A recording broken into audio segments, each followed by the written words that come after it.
अन्य खबर को आसिबा पश्चिम बंगरे ओडिया डाक्तरी छात्री को गण दुष्कर्म घटना रे 4 अभियुक्त को गिरफ्त कला पुलिस। गिरफ अभियुक्त मध्यरु 3 जन को 10 दिनिया रिमांड नेला पुलिस। एबे भी जणे अभियुक्त फेरार अछि। पुरुष बंधुंक सह तीन जन को गिरफ्त करिथिबा सूचना मिली। 164 अनुଯାयी पीड़ितांकर बयान मध्य रेकर्ड करा जायछि। सीसीटीवी फुटेज जांच सहित प्रमाण संग्रह करुछि फोरेंसिक टीम। सेपटे पीड़ितांक स्वास्थ्यावस्था स्थिर रहिछि। तांको दुर्गापुर रे एक हॉस्पिटल रे भर्ती करा जायछि। से आईसीयू रे चिकित्सित होउछन्ति। ए घटना रे आईक्यू सिटी मेडिकल कॉलेज को रिपोर्ट तलब करिछि पश्चिम बंगर स्वास्थ्य विभाग। गत शुक्रवार राति रे गण दुष्कर्मर शिकार होइथिले छात्री जनक।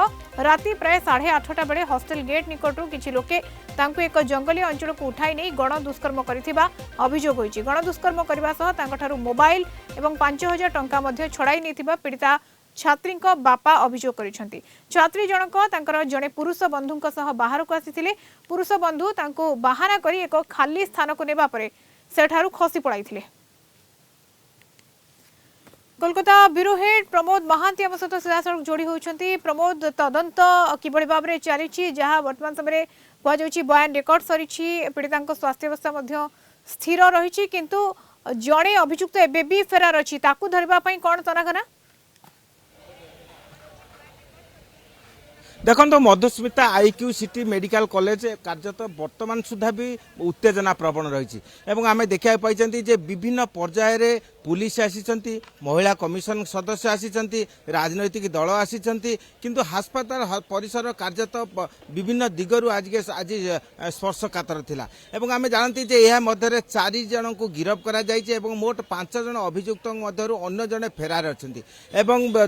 दुर्गापुर आसानसोल कमिशनरेटर कमिशनर कहते जे वर्तमान ड्रोन द्वारा अनुधान करा जाउची जे आउ जने व्यक्ति केउठी अछंती एवं एई जो 4 जन व्यक्ति 4 जन व्यक्ति को आज दुर्गापुर महकुमा अदालत रे उपस्थापन करा जायतिला एवं सेमानकु 10 दिन कोर्ट रिमांड रे दिया जायछि। तेनु वर्तमान परिस्थिति रे जे जो पीड़ितांको स्वास्थ्य अवस्था उन्नति दिग को आसुथिले सुधा परिस्थिति वर्तमान भिन्न रूप नेछि जा द्वारा तांको पिता जे पीड़ितांको पिता वर्तमान अस्वस्थ रे दिन काटछन्ती एवं से कलिंग टीवी को बारंबार बाष्परुद्ध कंठरे कहते जे जेते शीघ्र एठारु से ओडिशा जिबे सेते तांको पाखरे मंगलदायक हेबो। एवं आज आम मुख्यमंत्री मोहन चरण माझी सहित से आलोचना करछन्ती एवं विभिन्न राजनैतिक दल सहित आलोचना करछन्ती। तांकु मध्य आज मुख्यमंत्री फोन करछन्ती एवं प्रशासनिक अधिकारी माने आज तांको सहित आलोचना करछन्ती। एवं आज सकाळे जे बालेश्वर एक समाज मंगल अधिकारी एवं अन्यान्य विभागीय अधिकारी माने एक आसीथिले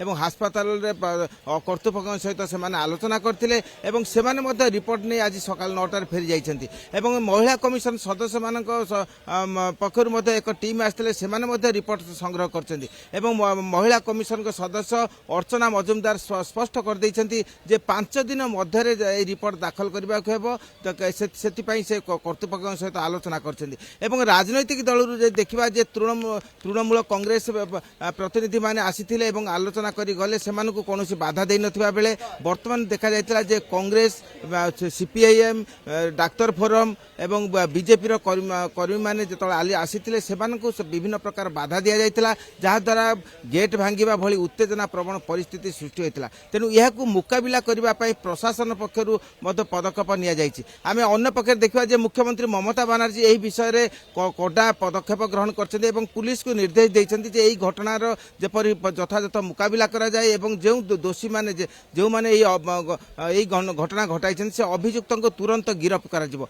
तेणु यह मध्य 4 जन को गिरफ्त करा जायछि एवं आउ जन को गिरफ्त करा जिवो बोली पुलिस कमिशनर पक्ष निर्भर प्रतिश्रुति दैछन्ति। एवं परिस्थिति वर्तमान उत्तेजना एवं अन्य पक्ष देखिबा जे मुख्यमंत्री ममता बनर्जी कहछन्ति जे राज्य सरकार पश्चिम बंग रे होउथिबा अघटन संपर्क रे राज्य सरकार यथायथ कठोर पदक्षेप ग्रहण करे किंतु ओडिशा उत्तर प्रदेश आसाम भली अन्य राज्य रे जो भली दुष्कर्म घटुची जो भली छात्र छात्री मानक ऊपर आक्रमण होउची से विषय से कौन पदक्षेप नहीं।